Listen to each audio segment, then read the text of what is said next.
ಶ್ರೀ ಗುರುಭ್ಯೋ ನಮಃ. ವಾಲ್ಮೀಕಿ ರಾಮಾಯಣದ ಕಿಷ್ಕಿಂಧಾಕಾಂಡದ 65ನೇ ಸರ್ಗ ಈ ಹಿಂದೆ ಮುಕ್ತಾಯ ಆದಾಗ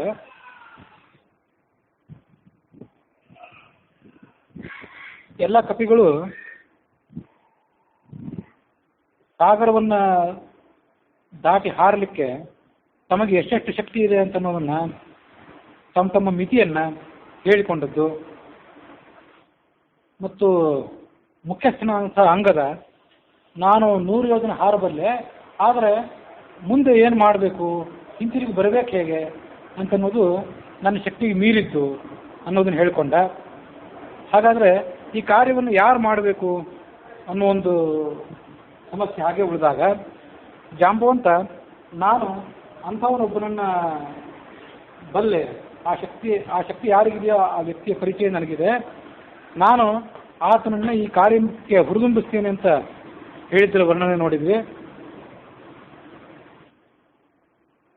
ಅದಾದಮೇಲೆ 66ನೇ ಸರ್ಗದಲ್ಲಿ ಹೀಗೆ ಕಥೆ ಇದೆ. ಇಲ್ಲ, ಅನೇಕ ಲಕ್ಷ ಕಪಿಗಳಲ್ಲಿದ್ದರು, ಅವರೆಲ್ಲ ನಿರುತ್ಸಾಹಿಗಳಾಗಿಬಿಟ್ಟಿದ್ರು, ಅಶಕ್ತರಾಗಿಬಿಟ್ಟಿದ್ರು.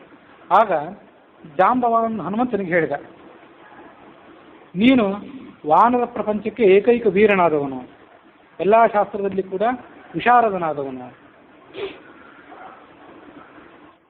ಏಕಾಂತದಲ್ಲಿ ಕೂತ್ಕೊಂಡಿದ್ದೀನಿ ನೀನು. ಉಳಿದವರೆಲ್ಲ ತಮ್ಮ ತಮ್ಮ ಸಾಮರ್ಥ್ಯ ಏನು ಅಂತನ್ನೋದನ್ನು ಹೇಳ್ಕೊಂಡ್ರು. 10ರಿಂದ ಆರಂಭಿಸಿ 90, 100ರ ತನಕ ಎಲ್ಲರೂ ಕೂಡ ತಮ್ಮ ತಮ್ಮ ಶಕ್ತಿಯನ್ನು ಹೇಳ್ಕೊಂಡ್ರು. ಆದರೆ ನೀನು ಮಾತ್ರ ನಿನ್ನ ಶಕ್ತಿಯನ್ನು ಏನೂ ಹೇಳಲೇ ಇಲ್ಲ. ತೂಷ್ಣೀಂ ಏಕಾಂತಮಾಶ್ರಿತ್ಯ ಹನುಮನ್ ಕಿಂ ನಜಲ್ಪಸಿ, ನೀನು ಮಾತಾಡ್ತಾ ಇಲ್ಲ ಯಾಕೆ ಅಂತ ಕೇಳಿದ ಆ ಜಾಂಬವಾನ್. ನೀನು ನಿನ್ನ ಪರಾಕ್ರಮದಿಂದ ರಾಮಲಕ್ಷ್ಮಣರಿಗೆ ಮತ್ತು ಸುಗ್ರೀವನಿಗೆ ಸಮಾನನಾದವನು. ಗರುಡ ಎಲ್ಲ ಪಕ್ಷಿಗಳಲ್ಲೂ ಶ್ರೇಷ್ಠನಾದವನು, ಮಹಾಬಲಿಷ್ಠನಾದವನು ಅಂತನ್ನೋದನ್ನು ನಾವು ಅನೇಕ ಬಾರಿ ನೋಡಿದ್ದೇವೆ, ಕೇಳಿದ್ದೇವೆ. ಗರುಡನ ರೆಕ್ಕೆಗಳಲ್ಲಿ ಯಾವ ಬಲ ಇದೆಯೋ ಆ ಬಲ ನಿನ್ನ ಭುಜಗಳಲ್ಲಿದೆ. ಅವನ ಪರಾಕ್ರಮಕ್ಕೆ ಯಾವುದೇ ರೀತಿಯಿಂದ ಕಡಿಮೆ ಅಲ್ಲ ನಿನ್ನ ಬಲ. ಹೀಗಿರುವಾಗ ನಿನ್ನ ಸಾಮರ್ಥ್ಯವನ್ನು ನೀನು ಯಾಕೆ ತಿಳಿದುಕೊಂಡಿಲ್ಲ? ನಿನ್ನ ಉತ್ಪತ್ತಿ ಏನು ಅಂತ ಅನ್ನೋದನ್ನು ನೀನೀಗ ಒಂದ್ಸರಿ ನೆನಪು ಮಾಡ್ಕೊಳ್ಬೇಕು. ಅವನಿಗೆ ಗೊತ್ತಿದ್ದಿರಬೇಕು ತನ್ನ ಉತ್ಪತ್ತಿ. ಆದರೆ ಉಳಿದೆಲ್ಲ ಕಪಿಗಳಿಗೆ ಅವನು ಹುಟ್ಟಿದ್ದು ಹೇಗೆ, ಹುಟ್ಟಿನ ಹಿನ್ನೆಲೆ ಏನು ಅಂತ ತಿಳಿಸಿ ಆ ಉಳಿದ ಕಪಿಗಳಿಗಿಂತ ಆತ ಯಾಕೆ ಶ್ರೇಷ್ಠ ಅಂತ ಅನ್ನೋದನ್ನು ಅವರಿಗೆ ಮನವರಿಕೆ ಮಾಡಿಕೊಡ್ಬೇಕಾಗಿತ್ತು, ಮತ್ತೊಮ್ಮೆ ಅವರಿಗೆ ನೆನಪು ಮಾಡಿಕೊಡ್ಬೇಕಾಗಿತ್ತು. ಅದಕ್ಕಾಗಿ ಆ ಕಥೆಯನ್ನು ಹೇಳಿದ. ಶ್ರೇಷ್ಠಳಂತ ಒಬ್ಬ ಅಪ್ಸರೆ ಕುಂಜಿಕ ಸ್ಥಳ ಅನ್ನುವವಳು, ಅವಳೇ ಅಂಜನಾ ಅನ್ನೋ ಹೆಸರಿನಿಂದ ಕೇಸರಿ ಅನ್ನುವ ಕಪಿಗೆ ಪತ್ನಿಯಾಗಿದ್ಲು. 49 ಜನ ಮರುತುಗಳಿದ್ದಾರಲ್ಲ, ಅವರಲ್ಲಿ ಒಬ್ಬ ಈ ಕೇಸರಿ. ಅದನ್ನು ಹಿಂದೊಂದ್ಸರಿ ಹೇಳಿದ್ದೆ.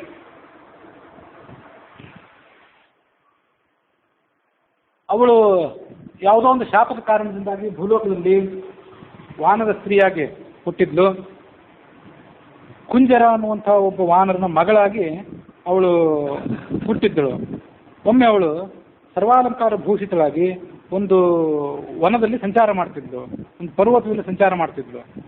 ವಾಯುದೇವ ಅವಳನ್ನು ದೂರದಿಂದ ನೋಡಿದ. ಅವಳನ್ನು ಆಲಿಂಗನ ಮಾಡಿಕೊಂಡ ವಾಯುದೇವ, ದೂರದಿಂದ ಬಂದವನೇ.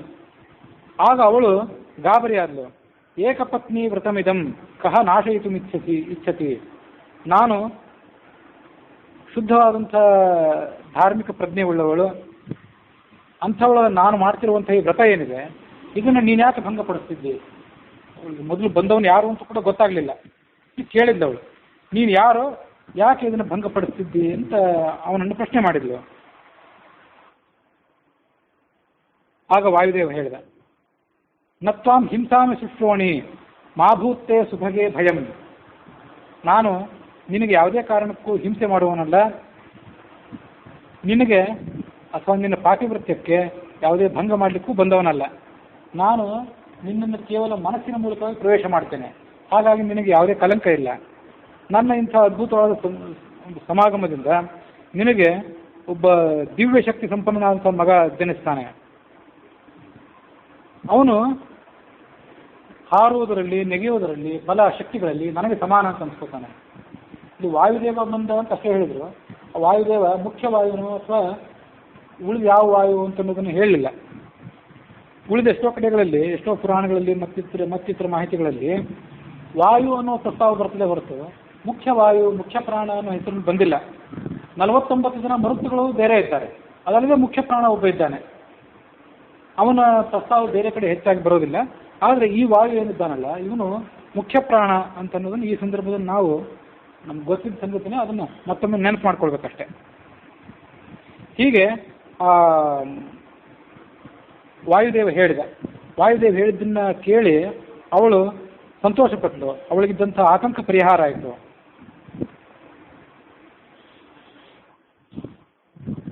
ನಿನ್ನನ್ನು ಒಂದು ಪರ್ವತದ ಗುಹೆಯಲ್ಲಿ ಅವಳು ಪ್ರಸವಿಸಿದಳು. ನೀ ಇನ್ನೂ ಬಾಲಕನಾಗಿದ್ದಾಗಲೇ ಎಂಥ ಪರಾಕ್ರಮ ತೋರಿಸಿದ್ದಿ, ಅದನ್ನು ನೆನಪು ಮಾಡ್ಕೊಳ್ಬೇಕು. ಆಗ ತಾನೇ ಹುಟ್ಟಿದ ಸೂರ್ಯನನ್ನು ನೀನೊಂದು ಹಣ್ಣು ಅಂತ ಭಾವಿಸಿದೆ. ಹಣ್ಣು ಅಂತ ಭಾವಿಸಿ ನೀನು ಆಕಾಶದ ಕಡೆ ಹಾರಿದೆ ಅದನ್ನು ಹಿಡಿಬೇಕು ಅಂತ. ಸುಮಾರು 300 ಯೋಜನ ದೂರಕ್ಕೆ ನೀನು ಹಾರಿದೆ. ಆ ಹಾರಿದಾಗ ಸೂರ್ಯನ ಬಿಸಿಲು ಹೆಚ್ಚಾಯಿತು, ಅವನ ತೀಕ್ಷ್ಣತೆ ಹೆಚ್ಚಾಯಿತು. ಅಷ್ಟು ತೀಕ್ಷ್ಣತೆ ಹೆಚ್ಚಾದರೂ ಕೂಡ ನೀನು ಅದರಿಂದ ಯಾವುದೇ ಆತಂಕಕ್ಕೊಳಗಾಗಲಿಲ್ಲ. ಅದು ನಿನ್ನ ಶಕ್ತಿ. ನಿನ್ನನ್ನು ನೋಡಿ ಇಂದ್ರ ಕೋಪಾವಿಷ್ಟನಾಗಿ ನಿನ್ನ ಮೇಲೆ ವಜ್ರಾಯುಧ ಪ್ರಯೋಗ ಮಾಡಿದ. ತದಾ ಶೈಲಾಗ್ರ ಶಿಖರೆ ವಾಮೋ ಹನುರಭಜ್ಯತ ತಥೋ ಹಿ ನಾಮಧೇಯಂತೆ ಹನುಮಾನಿತಿ ಕೀರ್ತ್ಯತೆ. ಆ ವಜ್ರಾಯುಧದ ಹೊಡೆತದ ಪರಿಣಾಮವಾಗಿ ಒಂದು ಪರ್ವತದ ತುದಿಯಲ್ಲಿ ನೀನು ಬಿದ್ದಿ. ನಿನ್ನ ಎಡದವಡೆ ಗಜ್ಜಿ ಹೋಯಿತು, ಸ್ವಲ್ಪ ಧಕ್ಕೆಗೊಳಗಾಯಿತು. ಆ ಕಾರಣದಿಂದಾಗಿ ನಿನಗೆ ಹನುಮಾನ್ ಅಂತ ಕರೀತಾರೆ. ಹಿಂದೆ ಅದೊಂದು ಕಥೆ ಹೇಳಿದ್ದೇ ಇತ್ತು. ಎಲ್ಲ ಉಳಿದ ವಾಲ್ಮೀಕಿ ರಾಮಾಯಣ ಇತ್ಯಾದಿ ಎಲ್ಲ ಕಡೆ ಅದು ಹನುರಭಜ್ಯತ, ಧಕ್ಕೆಗೊಳಗಾಯಿತು ಅಂತ ನಾವು ನೋಡ್ತೇವೆ. ಆದರೂ ತಾತ್ಪರ್ಯ ಇತ್ಯಾದಿ ಕಥನಗಳಿಗೆ ಅನುಸಾರವಾಗಿ ಅವನಿಗೇನೂ ಆಗಿರಲಿಲ್ಲ. ಇಂದ್ರ ಇತ್ಯಾದಿಗಳು ಎಲ್ಲರ ಬಲವನ್ನು ಆತ ಮೀರಿದವನಾದ್ರಿಂದ ಅವನು ಯಾವ ಥರದ ಧಕ್ಕೆಗೂ ಆತ ಒಳಗಾಗಲಿಲ್ಲ. ಹನು ಅಂದರೆ ಸುಂದರವಾದಂಥ ಹನು, ಸುಂದರವಾದಂಥ ಮುಖ, ತುಂಬಿಕೊಂಡಂಥ ಕೆನ್ನೆ ಉಳ್ಳವನಾದ್ದರಿಂದ ಅದು ಆತನ ಸೌಂದರ್ಯಕ್ಕೆ ಹೆಸರು ಸೂಚಕವಾಗಿತ್ತೇ ಹೊರತು ಆತನಿಗುಂಟಾದಂಥ ಧಕ್ಕೆಗೆ ಅದು ಸೂಚಕ ಅಲ್ಲ ಅಂತ ನಾವು ನೋಡಬೇಕು.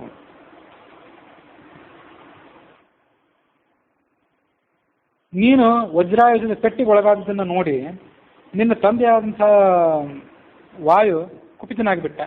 ಅವನು ತನ್ನ ಸಂಚಾರನೆ ನಿಲ್ಲಿಸಿಬಿಟ್ಟ. ಆತ ಸಂಚಾರನೆ ನಿಲ್ಲಿಸಿದಾಗ ಎಲ್ಲ ಕಡೆ ಗಾಳಿ ಇಲ್ಲದಂತಾಯಿತು. ಜನಸಾಮಾನ್ಯರಿರಲಿ, ದೇವತೆಗಳು ಕೂಡ ಗಾಬರಿಗೊಂಡ್ರು. ಎಲ್ಲರೂ ಕೂಡ ಸೇರಿ ಆ ವಾಯುವನ್ನು ಪ್ರಸನ್ನಗೊಳಿಸಬೇಕು ಅಂತ ವಿಚಾರ ಮಾಡಿದರು. ದೇವತೆಗಳೆಲ್ಲ ವಾಯುವನ್ನು ಪ್ರಸನ್ನಗೊಳಿಸಿದ ಮೇಲೆ ಬ್ರಹ್ಮ ನಿನಗೆ, ಅಂದರೆ ವಾಯುಪುತ್ರನಾದ ನಿನಗೆ, ಯುದ್ಧದಲ್ಲಿ ಯಾವುದೇ ಶಸ್ತ್ರದ ಆಘಾತದಿಂದ ಮರಣ ಆಗದೇ ಇರಲಿ, ಧಕ್ಕೆ ಒದಗದೇ ಇರಲಿ ಅಂತ ವರವನ್ನು ಕೊಟ್ಟ. ತಾನು ಪ್ರಯೋಗ ಮಾಡಿದಂತಹ ವಜ್ರಾಯುಧದಿಂದಲೂ ಕೂಡ ಗಾಯ ಆಗದೇ ಇದ್ದುದನ್ನು ನೋಡಿ ಇಂದ್ರನು ಸಂತೋಷಪಟ್ಟ. ನಿನಗೆ ಅಪೇಕ್ಷೆ ಪಟ್ಟಾಗ ಮರಣ ಬರಲಿ, ದೇಹದ ಅಂತ್ಯ ಉಳಿದವರಂತೆ ನಿನಗೆ ಆಗೋದಿಲ್ಲ. ನೀನು ಯಾವಾಗ ಅಪೇಕ್ಷೆ ಪಡ್ತೀಯೋ ಆಗ ಮಾತ್ರ ಮೃತ್ಯು ನಿನ್ನ ಸಮೀಪಕ್ಕೆ ಬರಬಲ್ಲದು, ಅಂತ ನಿನ್ನನ್ನು ಮುಟ್ಟಬಲ್ಲದು ಅಂತ ವರ ಕೊಟ್ಟ ಬ್ರಹ್ಮ.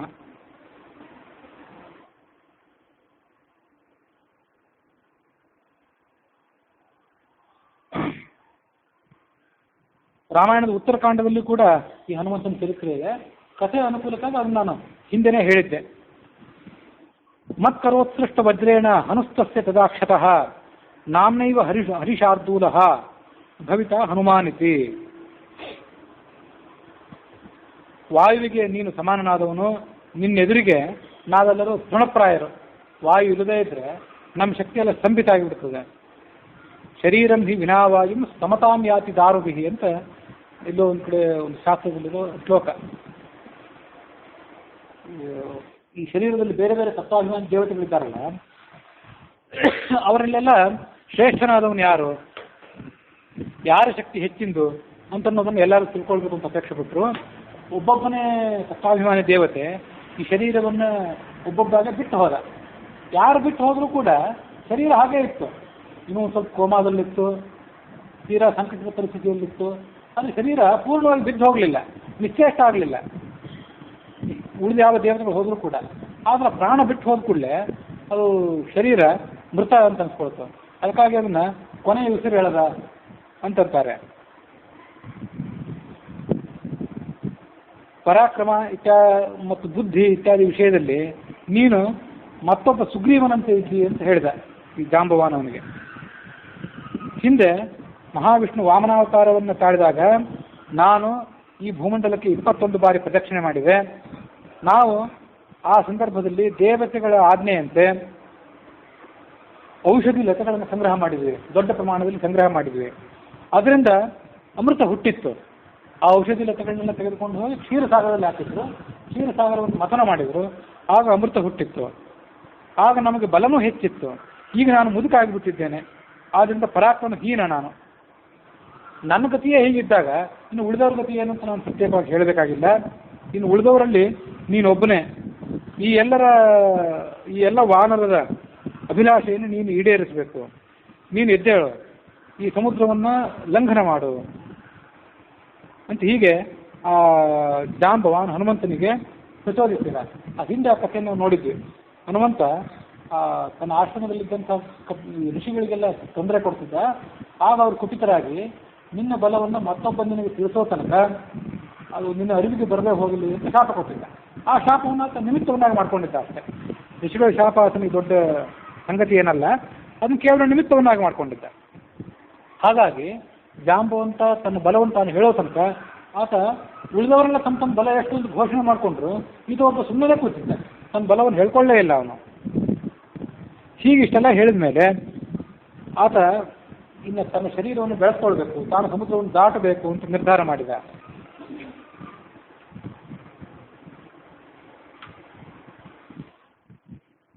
ನೂರು ಯೋಜನೆ ವಿಸ್ತಾರ ಇದ್ದಂಥ ಸಮುದ್ರ, ಅದನ್ನು ದಾಟಬೇಕು ಅಂತ ಹನುಮಂತ ಎದ್ದಾಗ ಆ ಕಪಿಗಳಿಗೆಲ್ಲ ದುಃಖ ಎಲ್ಲ ಪರಿಹಾರ ಆಯಿತು. ಇನ್ನು ತಮ್ಮ ಕೆಲಸ ಆಗೋಯ್ತು ಅಂತ ವಿಚಾರ ಮಾಡಿದ್ರು ಅವರು. ಭಗವಂತನ ವಾಮನಾವತಾರವನ್ನು ನೋಡಿದಾಗ ಎಲ್ಲ ಪ್ರಜೆಗಳಿಗೂ ಏನು ಸಂತೋಷ ಆಯ್ತಲ್ಲ, ಅಂಥದೇ ಸಂತೋಷ ಈ ಹನುಮಂತನನ್ನು ನೋಡಿದಾಗ ಆಯಿತು. ಅವರು ಅವನನ್ನು ಸ್ತೋತ್ರ ಮಾಡಿದಂತೆ ಆತನ ಶರೀರ ಬೆಳೀತಾ ಹೋಯಿತು. ಎಷ್ಟು ಬೆಳೀತು ಅಂತ ಇಲ್ಲೆಲ್ಲೂ ಬರಲಿಲ್ಲ. ಆದರೂ ಮುಂದೆ ಈ ಸುಂದರಕಾಂಡದಲ್ಲೊಮ್ಮೆ ಆತ ಹಾರುವಾಗ, ಪ್ರಾತಃ ಕಾಲದಲ್ಲಿ ಆತ ಹಾರಲಿಕ್ಕೆ ಪ್ರಾರಂಭ ಮಾಡಿದ್ನು. ಹಾರುವಾಗ ಸುಮಾರು 10 ಯೋಜನೆ ಅಗಲ, 30 ಯೋಜನೆ ಉದ್ದ ಅಷ್ಟು ನೆರಳು ಆತನಿಗೆ ಬಿದ್ದಿತ್ತು. 30 ಯೋಜನೆ ಉದ್ದ, 10 ಯೋಜನೆ ಅಗಲ ಆತನ ಶರೀರದ ನೆರಳು ಬಿದ್ದಿತ್ತು ಅಂತ ವರ್ಣನೆ ಇದೆ. ವಾಸ್ತವಿಕವಾಗಿ ಆತನ ಶರೀರ ಎಷ್ಟು ಇತ್ತು ಅಂತ ನಮಗೆ ಇಲ್ಲೆಲ್ಲಿ ಮಾಹಿತಿ ಸಿಕ್ಕಿಲ್ಲ. ದೊಡ್ಡ ಪ್ರಾತಃ ಕಾಲದಲ್ಲಿ ಸ್ವಲ್ಪ ನೆರಳು ಹೆಚ್ಚಾಗಿ ಕಾಣಿಸ್ತದೆ.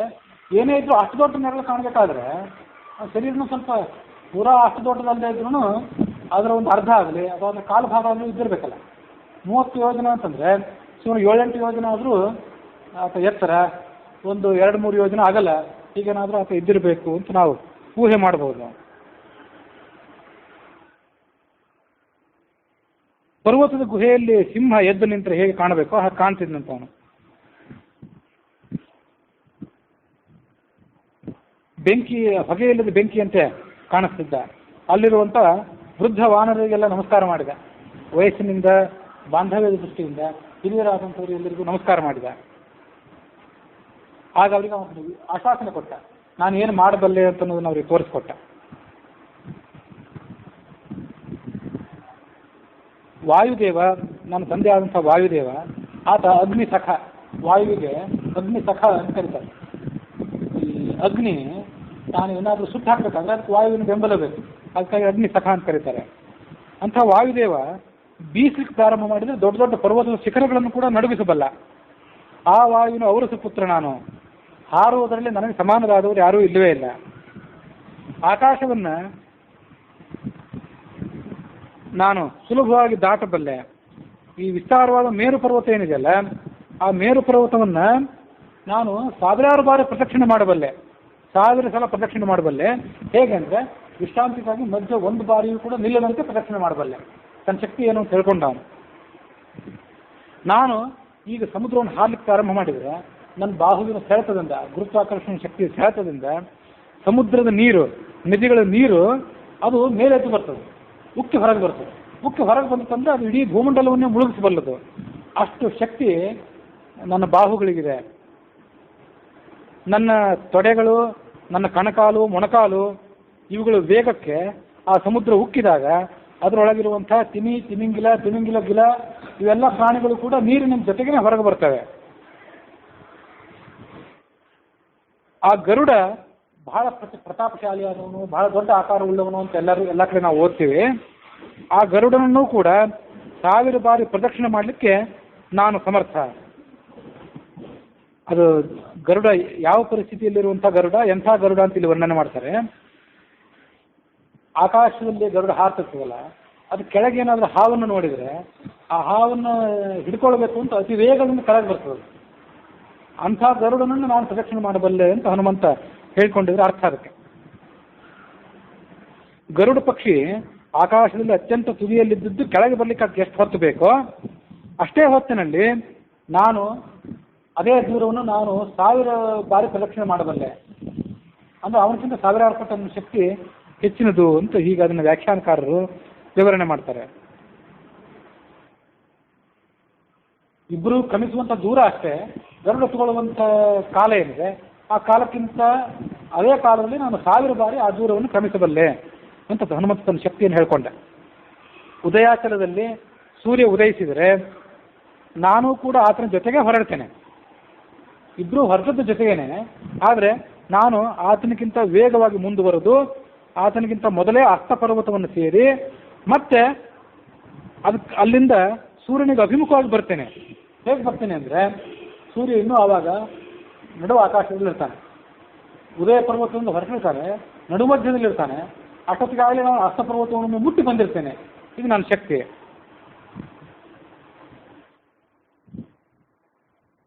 ಆಗಲೂ ಕೂಡ ನಾನು ಭೂಮಿಯನ್ನು ಮುಟ್ಟಬೇಕಾದ ಅವಶ್ಯಕತೆಯೇ ಇಲ್ಲ, ಅಂದರೆ ಭೂಮಿಯನ್ನು ಮುಟ್ಟಿ ವಿಶ್ರಾಂತಿ ತಗೊಳ್ಬೇಕಾದ ಅವಶ್ಯಕತೆಯೇ ಇಲ್ಲ. ಸೂರ್ಯನಿಗೆ ಅಭಿಮುಖವಾಗಿ ಮತ್ತೊಂದು ಬಾರಿ ಹೋಗಿ ಬರ್ಲಿಕ್ಕೆ ನನಗೆ ಸಾಮರ್ಥ್ಯ ಇದೆ. ಈ ರೀತಿಯಾಗಿ ಸೂರ್ಯನ ಶಕ್ತಿಯನ್ನು ಕೂಡ ನಾನು ಮೀರಿಸಿದವನು. ಹಿಂದೊಮ್ಮೆ ಅದನ್ನು ಹೇಳಿದ್ದೆ, ನೆನಪು ಮಾಡ್ಕೊಳ್ಳಿ. ಸೂರ್ಯ ಉದಯಿಸಿದಾಗ ಆ ಸೂರ್ಯಾಂತರ್ಗತನಾದಂತಹ ಸೂರ್ಯನಾರಾಯಣನಿಂದ ಈತ ಮಹಾವ್ಯಾಕರಣವನ್ನು ಅಭ್ಯಾಸ ಮಾಡಿದ್ದ. ಮಹಾವ್ಯಾಕರಣಾಂಬೂಧಿ ಮಂಥಮಾನಸ ಮಂದಿರಂ ಅಂತ ಕರೀತಾರೆ ಅದಕ್ಕೆ ಅವನನ್ನು. ಹೇಗೆ ಅಭ್ಯಾಸ ಮಾಡಿದ್ದ ಅಂತಂದರೆ, ಸೂರ್ಯನಿಗೆ ಬೆನ್ನು ಹಾಕಿ ಆತ ಸಂಚಾರ ಮಾಡ್ತಿರ್ಲಿಲ್ಲ. ದೇವತೆಗಳಿಗೆ ಬೆನ್ನು ಹಾಕಿ ಕೂಡಬಾರ್ದು ಅಂತ ಹೇಳ್ತಾರೆ. ಅದಕ್ಕಾಗಿ ಸೂರ್ಯನಿಗೆ ಅಭಿಮುಖನಾಗೇ ಇರ್ತಿದ್ದ. ತಾನು ಹಿಂಬದಿಯಾಗಿ ಸಂಚಾರ ಮಾಡ್ತಿದ್ದ ಹನುಮಂತ. ಸೂರ್ಯನ ವೇಗಕ್ಕೆ ಸಮಾನವಾಗಿ ತಾನು ಕೂಡ ಸಂಚಾರ ಮಾಡ್ತಿದ್ದ. ಆಕಾಶದಲ್ಲಿ ಸಂಚಾರ ಮಾಡುವಂತಹ ಸೂರ್ಯ, ಚಂದ್ರ, ಗ್ರಹ, ನಕ್ಷತ್ರ ಇವುಗಳ ವೇಗ ಏನಿದೆ, ಇವುಗಳೆಲ್ಲದರ ವೇಗವನ್ನು ಕೂಡ ನಾನು ಮೀರಿಸಿದವನು. ಸಮುದ್ರವನ್ನು ಶೋಷಣೆ ಮಾಡಬಲ್ಲೆ, ಭೂಮಿಯನ್ನು ಭೇದಿಸಬಲ್ಲೆ. ನಾನು ಹಾರಿಕೊಂಡು ಹೋಗಬೇಕಾದ್ರೆ ದೊಡ್ಡ ದೊಡ್ಡ ಪರ್ವತಗಳನ್ನು ಚೂರು ಚೂರು ಮಾಡಬಲ್ಲೆ. ಆಕಾಶದ ಮೂಲಕ ನಾನು ಹಾರಿ ಹೋಗುವಾಗ ಗಿಡಗಳಲ್ಲಿ, ಮರಗಳಲ್ಲಿ, ಬಳ್ಳಿಗಳಲ್ಲಿ ಇರುವಂಥ ಹೂಗಳು ನನ್ನಿಂದ ಬೀಸಿದಂಥ ಗಾಳಿಗೆ ಉದುರಿ ಬಿದ್ದು ನನ್ನನ್ನು ಹಿಂಬಾಲಿಸಿ ಬರ್ತವೆ. ಅದನ್ನು ನೀವೆಲ್ಲ ನೋಡಬಹುದು. ಎಲ್ಲ ಪ್ರಾಣಿಗಳು ಇದೆಂಥದ್ದು ಅದ್ಭುತವಾದ ಪ್ರಾಣಿ ಆಕಾಶದಲ್ಲಿ ಹಾರ್ತಾ ಇದೆಯಲ್ಲ ಅಂತ ನನ್ನನ್ನು ನೋಡ್ತಾರೆ. ಅದನ್ನು ನೀವು ಕೂಡ ನೋಡ್ತೀರಿ. ಕಾಲಮೇಘ, ಹಳೆಯ ಕಾಲದಲ್ಲಿ ಈಗಿನ ಮೋಡಗಳಿಗಿಂತ ಅದ್ವಿತೀಯವಾದ ಶಕ್ತಿಯುಳ್ಳಂಥ ಕೆಲವು ಮೋಡಗಳು, ಸಂವರ್ತಕ ಮೊದಲಾದ ಮೋಡಗಳು ಆಕಾಶದಲ್ಲಿ ಕಾಣಿಸ್ಕೊಂಡು ದೊಡ್ಡ ದೊಡ್ಡ ಒನಕೆಯ ಗಾತ್ರದ ನೀರಿನ ಧಾರೆಗಳನ್ನು ಸುರಿಸಿ ಈ ಭೂಮಿಯನ್ನು ಜಲಾವೃತಗೊಳಿಸ್ತೇವೆ ಅಂತ ಶಾಸ್ತ್ರ ಹೇಳ್ತದೆ. ಆ ಕಾಲ ಮೇಘದಂತೆ ಆಕಾಶದಲ್ಲಿ ನಾನು ಸಂಚಾರ ಮಾಡುವಾಗ ಹಳೆಯ ಕಾಲದ ಮೇಘದಂತೆ ಕಾಣ್ತೇನೆ ನಾನು. ನೀವು ಅದನ್ನು ನೋಡ್ತೀರಿ. ನನ್ನ ಶಕ್ತಿ ಗರುಡ, ವಾಯುಗಳನ್ನು ಬಿಟ್ಟರೆ ಬೇರೆ ಯಾರಿಗೂ ಕೂಡ ಇಲ್ಲ. ನೀವು ಕಣ್ಣು ಮುಚ್ಚಿ ತೆಗೆಯುವುದರೊಳಗೆ ಆಕಾಶದಲ್ಲಿ ನಾನು ಹಾರಿ ಹೋಗಿಬಿಡ್ತೇನೆ ಅಂದವನು. ಬಲಿಚಕ್ರವರ್ತಿಯನ್ನು ದಮನ ಮಾಡುವಾಗ ವಿಷ್ಣುವಿನ ಶರೀರ ಹೇಗೆ ವರ್ಧಿಸುತ್ತಲ್ಲ, ಹಾಗೆ ನನ್ನ ಶರೀರವನ್ನು ಕೂಡ ವರ್ಧಿಸ್ತದೆ. ನನ್ನ ಬುದ್ಧಿಯಿಂದ ನಾನೊಂದು ಈ ಕಾರ್ಯವನ್ನು ಬಿಟ್ಟು ಬೇರೆ ಯಾವ ಕಾರ್ಯವನ್ನು ಈಗ ಆಲೋಚನೆ ಮಾಡ್ತಿಲ್ಲ. ಅಷ್ಟು ಏಕಾಗ್ರತೆಯಿಂದ ಇದ್ದೇನೆ ನಾನು. ಆ ಕಾರಣಕ್ಕಾಗಿ ನೀವೆಲ್ಲ ಸಂತೋಷ ಪಡಬೇಕು, ನಿರಾಶೆಯನ್ನು ಪರಿತ್ಯಾಗ ಮಾಡಬೇಕು. ನಾನು ಸೀತೆಯನ್ನು ಸಂದರ್ಶನ ಮಾಡಿ ಬರುವವನಿದ್ದೇನೆ. ಇಂದ್ರನನ್ನಾಗಲಿ ಬ್ರಹ್ಮನಿಂದಾಗಲಿ ಬೇರೆ ಯಾರಿಂದಾದರೂ ಕೂಡ ನಾನು ಅಮೃತವನ್ನು ಕಸಿದುಕೊಂಡು ಬರಬಲ್ಲೆ. ಅಮೃತ ಎಷ್ಟೇ ಸುರಕ್ಷಿತವಾಗಿದ್ದರೂ ಅಮೃತವನ್ನು ಕೂಡ ಕಸಿದುಕೊಂಡು ಬರಬಲ್ಲೆ. ಲಂಕಾಪಟ್ಟಣದಲ್ಲಿ ಒಂದು ವೇಳೆ ನನಗೇನಾದರೂ ವಿಘ್ನ ಉಂಟಾದರೆ ಆ ಇಡೀ ಲಂಕಾ ನಗರವನ್ನೇ ಕಿತ್ತು ಬೇರೆ ಎಲ್ಲಿಗಾದರೂ ತೊಗೊಂಡು ಹೋಗಬಲ್ಲೆ ನಾನು. ಇದು ನನ್ನ ಶಕ್ತಿ. ಲಂಕಾನಗರವನ್ನೇ ತೊಗೊಂಡು ಬರಬಲ್ಲ ಅಂತಂದಮೇಲೆ ಆ ಸಂಜೀವಿನಿ ಪರ್ವತವನ್ನು ತೆಗೆದುಕೊಂಡು ಬಂದು ಮತ್ತು ಅದನ್ನೆಲ್ಲ ಅಲ್ಲಿ ತೊಗೊಂಡು ಹೋಗಿ ಇಟ್ಟು ಬಂದಿದ್ದ. ಆ ಸಂಜೀವಿನಿ ಪರ್ವತದ ಮುಂದೆ 2 ಬಾರಿ ಕಥೆ ಬರೋದಿದೆ. ಒಂದು ಸಾರಿ ತೊಗೊಂಡು ಬಂದಿದ್ದ, ಮತ್ತೊಂದು ಸಾರಿ ತೊಗೊಂಡು ಬಂದ. ಅದು ತೆಗೆದುಕೊಂಡು ಹೋಗಿ ಇಟ್ಟು ಬರೋದಕ್ಕೆ ಮತ್ತೆ ಕಾಲ ವಿಳಂಬ ಆಗಬಾರ್ದು ಅಂತೇಳಿ ಅದು ನಿಂತಲ್ಲಿಂದ ಅದನ್ನು ಎಸೆದಿದ್ದಂತೆ. ಅದು ಹೇಗಿತ್ತೋ ಅದೇ ಜಾಗದಲ್ಲಿ ಅದು ಹೋಗ್ಬೋದಿತ್ತಂತೆ. ಸ್ವಲ್ಪ ಪಶ್ಚಾತ್ತಲಿಲ್ಲ ಅಂತ ವಾಯುಸ್ಥಿತಿ ಅದನ್ನು ವರ್ಣನೆ ಮಾಡ್ತದೆ. ಆ ವಾನರಿಗೆಲ್ಲ ಆಶ್ಚರ್ಯ ಅವನನ್ನು ನೋಡ್ತಾ ಇದ್ರು. ಆಗ ಜಾಂಬವಾನ್ ಹೇಳಿದ, ನಿನ್ನ ಬಂಧುಗಳು ಮಿತ್ರರೇನಿದ್ದಾರೆ ಇವರು ದುಃಖವನ್ನೆಲ್ಲ ನೀನು ಪರಿಹಾರ ಮಾಡಿದ್ದಿ. ಎಲ್ಲ ಕಪಿನಾಯಕರು ನಿನಗೆ ಮಂಗಳಾಚರಣೆ ಮಾಡ್ತಾರೆ. ಋಷಿಗಳ ಅನುಗ್ರಹ, ಗುರುಗಳ ಅನುಗ್ರಹ ಮತ್ತು ಹಿರಿಯರಾದಂತಹ ಕಪಿಗಳ ಸಮ್ಮತಿ ಇವುಗಳ ಮೂಲಕವಾಗಿ ನೀನು ಈ ಕಾರ್ಯವನ್ನು ಮಾಡಿ ಬರಬೇಕು. ಈ ಕಾರ್ಯವನ್ನು ನೀನು ಮಾಡಿ ಬರುವ ತನಕ ನಾವೆಲ್ಲರೂ ಕಾಯ್ತಾ ಇರ್ತೇವೆ. ಹೇಗೆ ಕಾಯ್ತಿರ್ತೀವಿ ಅಂತಂದರೆ, ಒಂದು ಕಾಲ ಮೇಲೆ ನಿಂತು ಕಾಯ್ತಿರ್ತೇವೆ. ಒಂದು ಕಾಲ ಮೇಲೆ ನಿಂತು ಕಾಯ್ತಿರ್ತೀವಿ ಅಂತನ್ನೋದು ಅವರ ಕುತೂಹಲವನ್ನು ತೋರಿಸ್ತದೆ. ಯಾರಾದರೂ ಹನುಮಂತ ಮೇಲೆ ಭಕ್ತಿಯಿಂದ ಆತನ ಸ್ತೋತ್ರ ಮಾಡಿಕೊಂಡು ಒಂದು ಕಾಲ ಮೇಲೆ ನಿಂತರೂ ಇದ್ದಿರ್ಬೋದು. ಅಂತೂ ಅಷ್ಟು ಕುತೂಹಲದಿಂದ ನೀನು ಯಾವಾಗ ಬರ್ತೀವಿ ಅಂತ ನಾವೆಲ್ಲರೂ ಕಾಯ್ತಾ ಇರ್ತೇವೆ. ಕಾಶ್ಯಾಮಷ್ಟೇ ಏಕಪಾದೇನ, ಒಂದೇ ಪಾದದಿಂದ ನಾವು ನಿಲ್ತೇವೆ ಅಂತ ಜಾಂಬವಾನ್ ಹೇಳಿದ ಹನುಮಂತನಿಗೆ. ಆಗ ಹನುಮಂತ ಉತ್ತರಿಸಿದ, ಕಪಿಶ್ರೇಷ್ಠರೇ, ಹಿರಿಯರೇ, ನಾನಂತೂ ಈಗ ಹಾರುವವನಿದ್ದೇನೆ. ಆದರೆ ಇದೇ ಭೂಮಿ ಮೇಲೆ ನಿಂತ್ಕೊಂಡ್ಬಿಟ್ರೆ ಈ ಭೂಮಿ ನನ್ನ ಶಕ್ತಿಯನ್ನು ತಡ್ಕೊಳ್ಳೋದಿಲ್ಲ. ಅದಕ್ಕಾಗಿ ಅಂದರೆ ನನ್ನ ಅಭಿಪ್ರಾಯದಂತೆ ಸಾಗರದ ತೀರದಲ್ಲಿ ನಿಂತ್ಕೊಂಡಿದ್ದಲ್ಲ, ಅದು ಮರಳಿನಿಂದ ಕೂಡಿದ ತೀರ. ಮರಳು ಒಂದು ಅಷ್ಟು ಬಿಗಿಯಾಗಿರೋದಿಲ್ಲ, ನೆಲ ಸ್ಥಿರವಾಗಿರೋದಿಲ್ಲ. ಅದಕ್ಕಾಗಿ ಸ್ಥಿರವಾದಂಥ ನೆಲ ಮತ್ತೊಂದು ಕಡೆ ಇದ್ದರೆ ಅಂಥ ಕಲ್ಲು ಬಂಡೆಗಳಿಂದ ಕೂಡಿದ ಪರ್ವತವನ್ನು ನಾನು ಆಶ್ರಯಿಸ್ತೇನೆ ಅಂತ ಆತ ಅಭಿಪ್ರಾಯಪಟ್ಟಿದ್ದರು. ಮಹೇಂದ್ರ ಪರ್ವತ ಅಂತ ಇಲ್ಲೇ ಪಕ್ಕದಲ್ಲಿ ಪರ್ವತ ಇದೆ. ದೊಡ್ಡ ದೊಡ್ಡ ಬಂಡೆ ಕಲ್ಲುಗಳು ಇವೆ ಇದರ ಮೇಲೆ. ನನ್ನ ಕಾಲಿನ ಒತ್ತಡವನ್ನು ಈ ಪರ್ವತ ತಡ್ಕೊಳ್ಬಲ್ಲದು ಅಂದವನು. ಹೀಗೆ ಹೇಳಿ ಆ ಮಹೇಂದ್ರ ಪರ್ವತವನ್ನು ಹತ್ತಿದ. ಅಲ್ಲಿ ಜಿಂಕೆ ಮೊದಲಾದಂತಹ ನಾನಾ ಥರದ ಪ್ರಾಣಿಗಳಿದ್ದವು, ಫಲ ಪುಷ್ಪ ವೃಕ್ಷಗಳಿದ್ದವು, ನಾನಾ ಥರದ ಆನೆಗಳು, ಹುಲಿ, ಸಿಂಹಗಳು ಮೊದಲಾದಂಥ ಪ್ರಾಣಿಗಳಲ್ಲಿದ್ದವು. ಅಲ್ಲಿ ಸುತ್ತಮುತ್ತಲು ನೋಡಿ ತನಗೆ ಹಾರಲಿಕ್ಕೆ ಬೇಕಾದಂಥ ಒಂದು ಸರಿಯಾದ ಸ್ಥಳವನ್ನು ಆತ ಆಯ್ಕೆ ಮಾಡಿಕೊಂಡ. ಸಿಂಹ ಆನೆ ಗಂಡ ಸ್ಥಳದ ಮೇಲೆ ಎದ್ದು ನಿಂತ್ಕೊಂಡು ಆನೆಯನ್ನು ಮರ್ದನ ಮಾಡಲಿಕ್ಕೆ ತಯಾರಾದಂತೆ ಆ ಹನುಮಂತ ಕಾಣ್ತಿದ್ದ. ಆತನ ಕಾಲಿನ ಹೊಡೆತಕ್ಕೆ ಅಲ್ಲಿರುವಂಥ ದೊಡ್ಡ ದೊಡ್ಡ ಬಂಡೆ ಕಲ್ಲುಗಳೆಲ್ಲ ಕೆಳಗೆ ಉದುರಿ ಬಿದ್ದವು. ಆನೆಗಳು, ಉಳಿದ ಪ್ರಾಣಿಗಳು ಹೆದರಿದವು. ಅಲ್ಲಿರುವಂತಹ ಪಕ್ಷಿಗಳು, ನಾಗಗಳು, ಗಂಧರ್ವರು, ವಿದ್ಯಾಧರರು ಮಹೇಂದ್ರ ಪರ್ವತದ ಆ ತಪ್ಪಲ ಪ್ರದೇಶದಿಂದ ಹೊರಟಾಗ್ಬಿಟ್ರು ಭಯಪಟ್ಟು. ದೊಡ್ಡ ದೊಡ್ಡ ಹಾವುಗಳು ಪರ್ವತದ ಗುಹೆಯಲ್ಲಿ ಅಡಗಿಕೊಂಡವು. ಋಷಿಗಳು ಕೂಡ ಶಾಂತರಾಗಿ ತಪಸ್ಸು ಮಾಡ್ತಿದ್ದವರು ಇದೇನೋ ಅನಿರೀಕ್ಷಿತವಾಗಿ ಭೂಕಂಪದಂಥ ಮಹಾ ಉತ್ಪಾತ ಸಂಭವಿಸ್ತಲ್ಲ ಅಂತ ಆಲೋಚನೆ ಮಾಡಿ ಆ ಪರ್ವತವನ್ನು ಬಿಟ್ಟು ಬೇರೆ ಕಡೆ ಹೊರಟೋಗ್ಬಿಟ್ರಂತೆ. ಒಟ್ಟಾರೆ ಮಹೇಂದ್ರ ಪರ್ವತದ ಪರಿಸ್ಥಿತಿ ಹೇಗಿತ್ತಂದ್ರೆ, ದೊಡ್ಡ ಅರಣ್ಯದಲ್ಲಿ ದಾರಿ ತಪ್ಪಿರುವಂಥ ದಾರಿ ಹೋಗಂತ ಕಾಣ್ತಿತ್ತು. ದಾರಿ ಹೋಗರಿಗೆ ತಲೆ ಕೂದಲೆಲ್ಲ ಕದಿರಿರ್ತದೆ, ಹಸಿವಾಗಿರ್ತದೆ, ನೀರಡಿಕೆ ಆಗಿರ್ತದೆ, ಸುತ್ತಮುತ್ತ ಎಲ್ಲಿ ಹೋಗಬೇಕು ಅಂತ ತಿಳಿತಿರೋದಿಲ್ಲ. ಅಂಥ ಪರಿಸ್ಥಿತಿ ನಾವು ಇರ್ತಾನಲ್ಲ, ಹಾಗೆ ಮಹಾರಣ್ಯದಲ್ಲಿ ದಾರಿ ತಪ್ಪಿದ ದಾರಿ ಹೋಗನಂತೆ ಆ ಮಹೇಂದ್ರ ಪರ್ವತ ಕಾಣ್ತಿತ್ತು. ಹೀಗೆ ಆ ಮಹೇಂದ್ರ ಪರ್ವತದ ಮೇಲೆ ಆತ ನಿಂತ್ಕೊಂಡು ತನ್ನ ಮನಸ್ಸಿನಿಂದಲೇ ಆ ಲಂಕೆಯನ್ನು ಮುಟ್ಟಿದ. ಅಂದರೆ ಲಂಕಾನಗರಕ್ಕೆ ಹಾರಬೇಕು ಅಂತ ಆತ ಆಲೋಚನೆ ಮಾಡಿದ ಅನ್ನುವಲ್ಲಿಗೆ ವಾಲ್ಮೀಕಿ ರಾಮಾಯಣದ ಕಿಷ್ಕಿಂಧಾಕಾಂಡದ 67ನೇ ಸರ್ಗ ಮತ್ತು ಕಿಷ್ಕಿಂಧಾಕಾಂಡನೂ ಕೂಡ ಮುಕ್ತಾಯ ಆಗಿದೆ ಮತ್ತು 6ನೇ ಸಂಪುಟ ಕೂಡ ಮುಕ್ತಾಯ ಆಗಿದೆ.